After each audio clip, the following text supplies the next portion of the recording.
This summer, Gimlet is doing something new. We're having a live podcast festival here in Brooklyn. It's called Gimlet Fest, and it's 2 days of podcasts brought to life. And the Habitat is going to be there too. We're partnering with Hit the Lights Theater Company to create a live, one-time stage performance.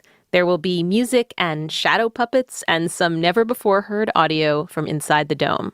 Gimlet Fest is happening on June 16th and 17th. To get tickets to our show or get passes for the whole festival, go to gimletfest.com. That's gimletfest.com for tickets. Hi, Lynn. It's me, Christiane. Finally, I find time to make your recording, or the recording for you, rather. So, let's see. After the crew has been in the dome for a long time, I ask them, what do you miss from your life on Earth? And Christiana has a really simple answer. Being able to just walk. Like, you can, you're looking out the window, the sun is shining, and you can just go out, take a walk, listen to the birds, watch people pass by, whatever. We don't have any of that here. I mean, we haven't seen the sun. Well, we have seen the sun, but we haven't been exposed to the sun in a year, almost a year, close to a year. It really, really sucks. Yeah, it's definitely affecting me. I don't feel locked in as in prison, but I definitely feel like a bit, almost like an animal that's in a cage. But every once in a while, Christiana gets to do something that she loves. She gets to go outside the cage. Because as imitation astronauts, this crew does imitation spacewalks. They go out there and explore the strange new planet they've landed on. The dome is on a huge volcano. The ground is covered in lava rock, alternating stripes of gray and black and red rock that stretch out as far as you can see in every direction. There are spikes of rock and ribbons of rock and underground caves, and there's the big blue sky. It's a landscape as vast and open as the dome is tiny and suffocating.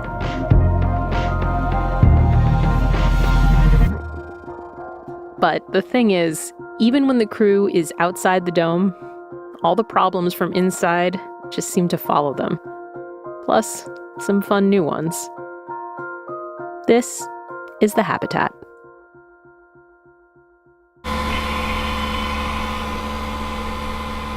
EVA airlock's ready for you. You're cleared for entry. This is the sound of a high seas spacewalk, also called an EVA. Late in the mission, Tristan agrees to record one for me. And I now have one of the little recorders in my suit. He straps an audio recorder to his body, puts on one of the imitation spacesuits they have up here, helps some of his crewmates into their suits, and gets ready to bust out. But he can't just bust out. And all EVAs have come. Your decompression has started. You have 4.5 minutes remaining. Before they can leave, the crew has to do decompression. Decompression is something astronauts do before they leave a spaceship, and it's very important if you're actually in space. Of course, the high seas crew isn't in space. These people are totally on Earth and could absolutely walk out at any time. But to keep the simulation going, they all cram into a tiny room together, they close the door to the room, and then they just stand there while absolutely nothing happens. When I listen to this recording, I think about that feeling you have at the end of a long flight. You've been in the airplane for like 6 hours, squished up next to some loud, sweaty guy who keeps stealing the armrest and snoring right into your ear. And the flight has landed. You are on the ground, but you're not allowed to get up yet.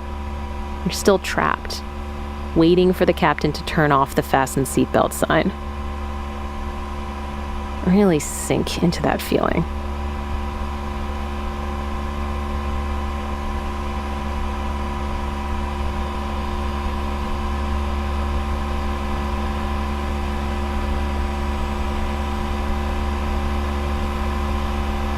That was 15 seconds. The crew stays like this for 5 minutes. And EVA, your 5-minute decompression is complete. You go. And then, finally, they're free. They open the door and walk out onto the volcano. The thing is, even though the crew is finally outside the dome, they're now inside spacesuits. The most annoying thing on EVA is being inside the suit. The suits are thick and heavy, and they cover every inch of your body. The face part is supposed to be clear, but over time there's been wear and tear. So that extraordinary landscape you've been waiting to see, This looks kind of warped and wobbled. You get out there and you're like, oh, it's nice to be outside. I wish I could see it. and maybe even worse, is the sound. What does it sound like in there? It's freaking loud. You know, having the fan blow in your face right beside your ear. Just the noise. It's noisy all the time. The fan is that noise you're hearing in the background right now, but I've turned it way down. Imagine that right next to your ear. You can't hear anything else. If there were little birds chirping or a gentle breeze blowing, you can't hear that.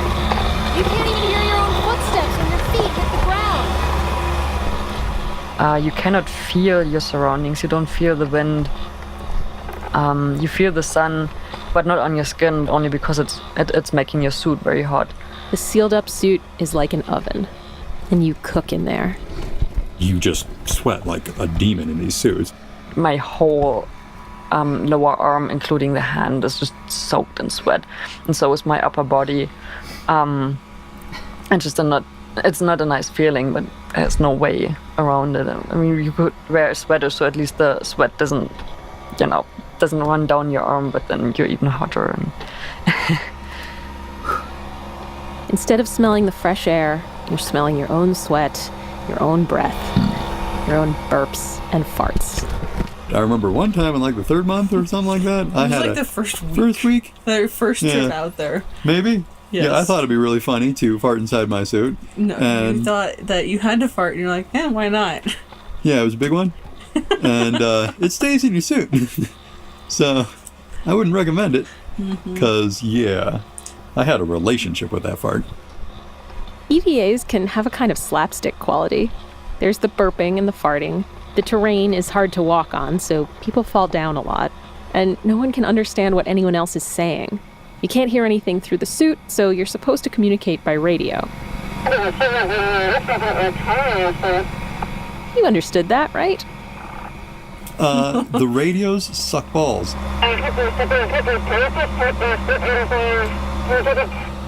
They're awful, they sound terrible, and half the time people can't hear you, so they radio back in asking you to repeat it. We couldn't quite hear you. We heard, please, can you do something? And we didn't hear the rest. And then you have a 3-minute discussion telling them to shut up. Can you take a first pick? First pick? Of course, that's assuming they answer you at all. What are you guys up to? Can you copy? Sometimes people just disappear. Cyprian and Christiana, in particular, have kind of a reputation for doing this. They see something cool, some tiny plant or super cool rock, and off they go. Can you hear them at all? No, Carmel, I cannot hear them at all. So this is the other annoying thing about EVAs. Even though the crew has escaped the dome, they can't really escape each other. Every EVA includes a task. Sometimes the crew makes a plan, picks something they want to do, or someplace they want to explore. And sometimes it's the researchers who give them instructions to collect samples or take measurements or map the terrain. How well the crew does those tasks, how effective they are, is data. Data that will help the high seas researchers answer one of their big questions. If we send a crew to Mars, and they are stressed out and worn down and sweaty and exhausted and totally sick of each other, will they still be able to do their jobs? So when they're out here, the crew has to work together. They have to stick together. And it can be a huge pain in the ass. Will you come down towards me? Maybe you can hop down and get radio reception with them and tell them to giddy up. All right, but I'm bored of waiting for these two. We have like 1,000 other places to go. Can you hear us?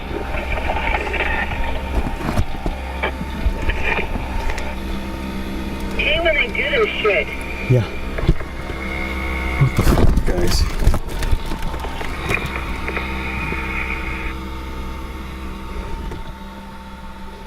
But the conflict around EVAs goes a lot deeper than this. And it causes a big split in the crew. That's after the break.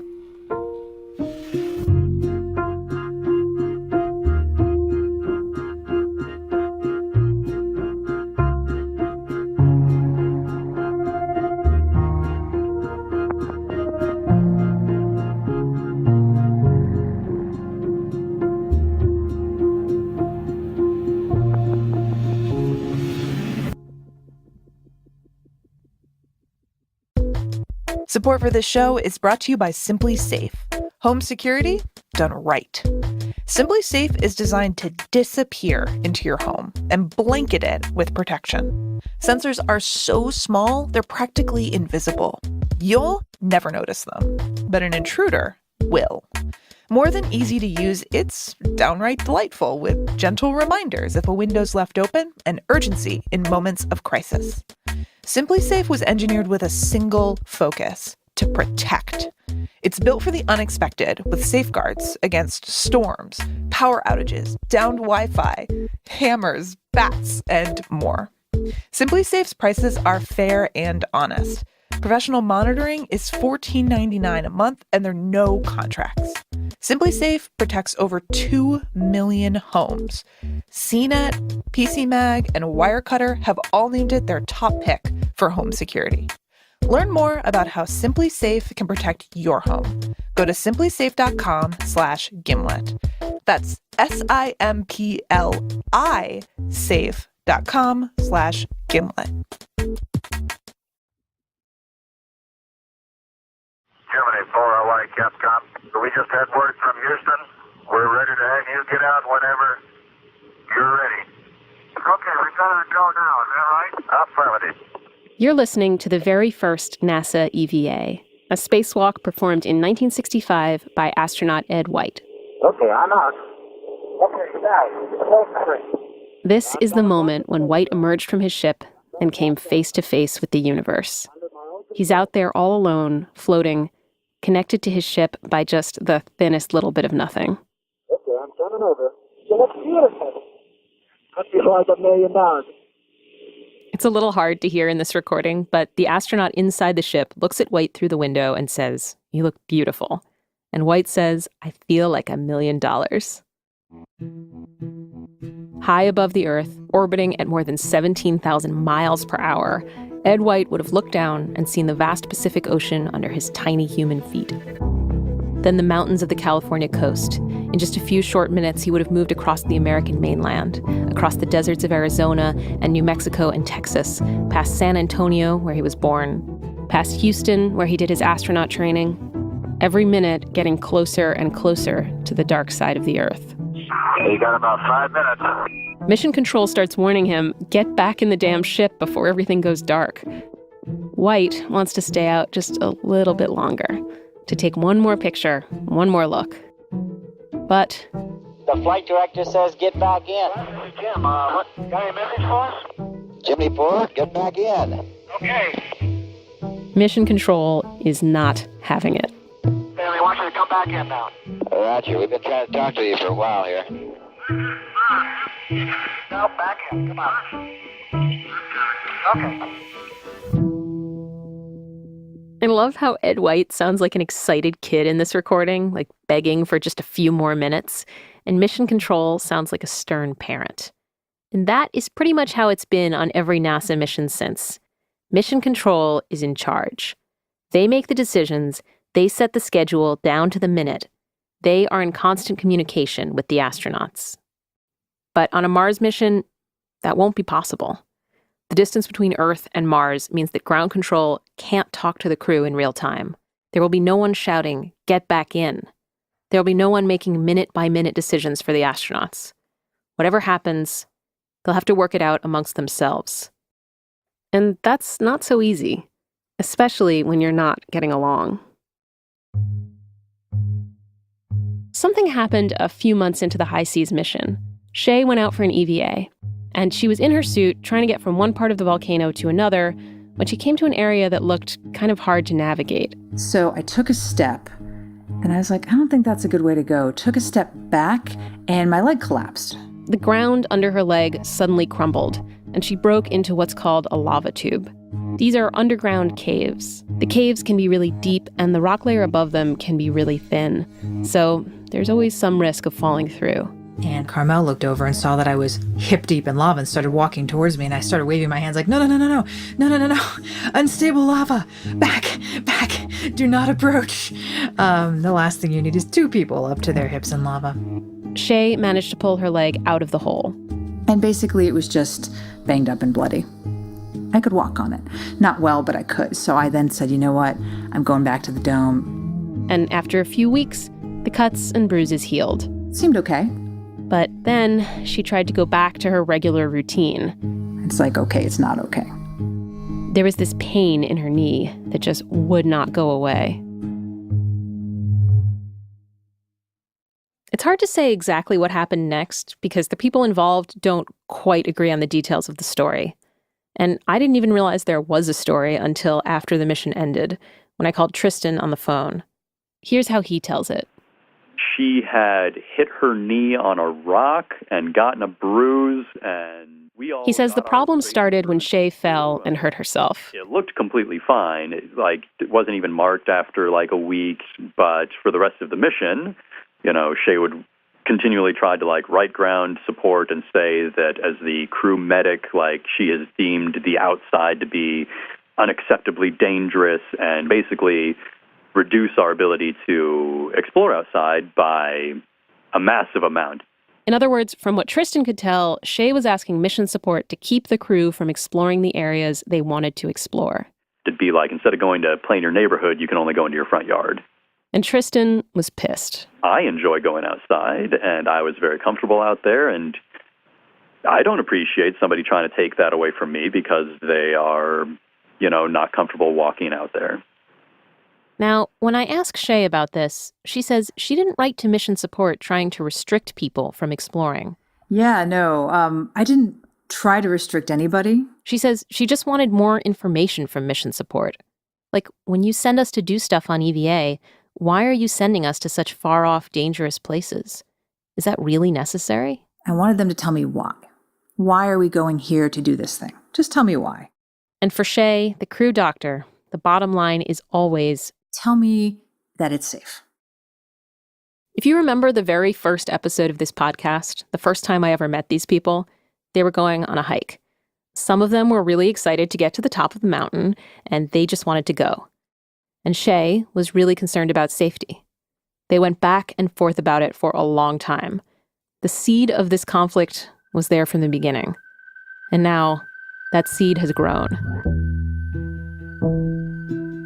On one side, there's the argument for adventure and exploration. Ultimately, if you're going all the way to Mars, it's not safe. So you have to accept some sort of measure of that, acknowledge that things can happen, and you take the risk. That's what pioneering is. And on the other side, there's the argument against falling into a giant hole. No one in that dome has ever seen what happens when you dislocate an elbow. People sit there and scream in agonizing pain. And the thought of having to watch one of them lie on the floor, be carried in from the field having fallen down one of those holes. Now they have a dislocated shoulder, elbow, wrist, pick a joint. I don't have an ultrasound. I don't have anything. I'd have to ship you to a hospital, endangering the entire isolation part of our study. Is it worth it? Our mission is to be in isolation confinement for a year. What are you so interested in doing that you're willing to endanger that? Yeah, okay.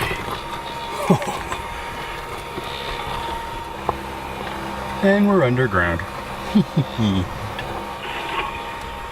After listening to the crew on this EVA, I think I know what they're so interested in doing. Because in spite of the noisy fans and the sweaty suits and the petty arguments, EVAs can be incredibly exciting. what I like most about EVAs is when we explore lava tubes, because it's very surrealistic. Like we are in the sun, in the Hawaiian sun, and then we go inside a hole. Wow. And suddenly it's completely dark, and we switch on our light, and we never know what we'll find. Over time, Shay and Anjay pretty much stopped going out for long EVAs. But Tristan and Carmel and Cyprian and Christiana keep going, exploring further and further, trying to see everything. We get to crawl through a passage. We've done that before. It can be tough to get through some of the smaller bits of the cave to get to the next part. Get over this small wall. Imagine trying to get into your house through the dog door. Sometimes you just, you fight over climbing, you climb over a large pile of boulders. Or you crawl through a pinch point. Freedom! Oh God! And then on the other side, you have this huge chamber where you can, where you could build a human pyramid inside. Oh, gigantic. It's big and it's impressive. Oh, it's really impressive. Jeez. It's one of the biggest ones we've ever seen. And they're so beautiful. Some are just very colorful. Like one of the first caves, or the very first cave we went into, had these stalactites covered in this dark brown lava that almost looks like chocolate. And then on the ground, in some places, you're walking on something as red as tomato sauce. Or there's another cave that is so covered in salt crystals that it's entirely white, and it's just beautiful to be in there and have all these different colors. Seeing the shapes of them and the rock formations in them, and just being in a cave and seeing something that most other people have never seen in their lives. And I'm pretty sure some of the caves around here have never been entered by anyone before. It's pretty cool to see something that no one else has seen.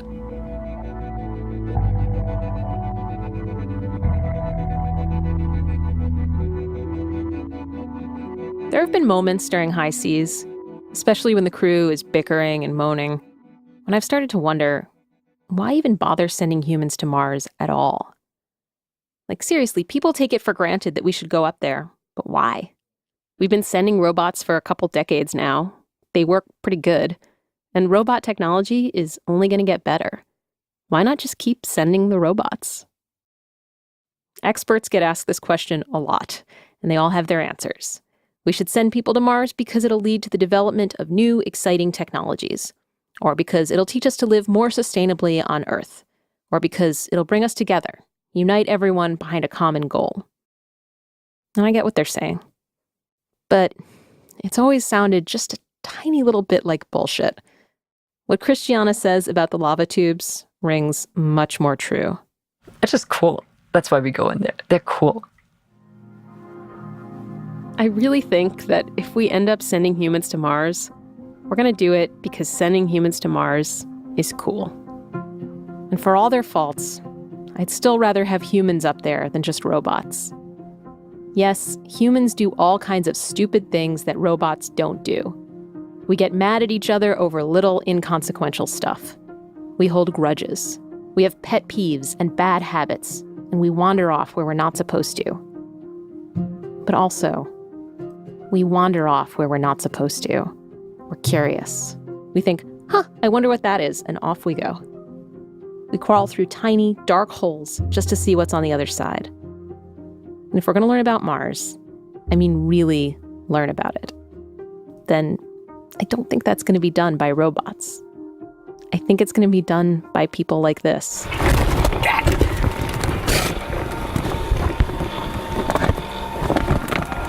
Sweaty, burping, farting, terribly flawed people crawling on their stomachs in uncomfortable suits, looking for something cool.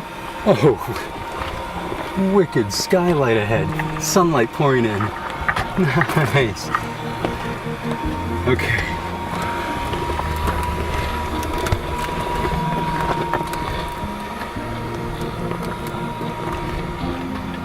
Oh, that goes on for a while. What if it goes on after this?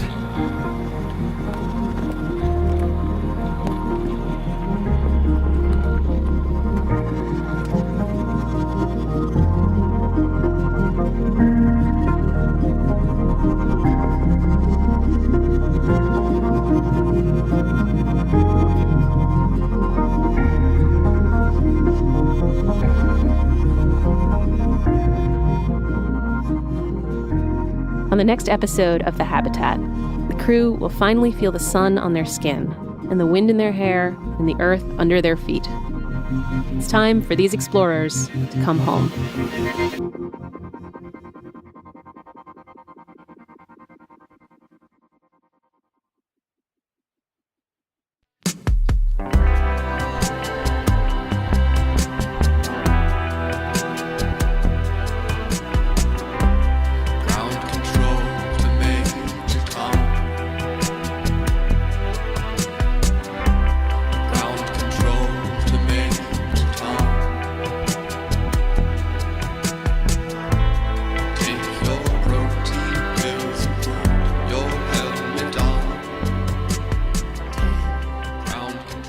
The Habitat is a production of Gimlet Media.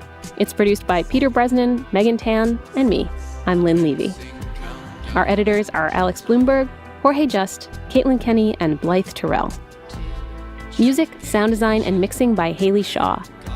Music supervision by Matthew Bowl. Our credits music in this episode is performed by Pavo Pavo and written by David Bowie.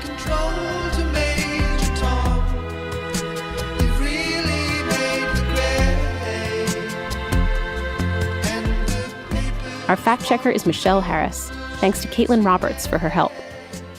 And a very special thanks to the High Seas crew. Anjay, Christiana, Cyprian, Carmel, Shay, and Tristan.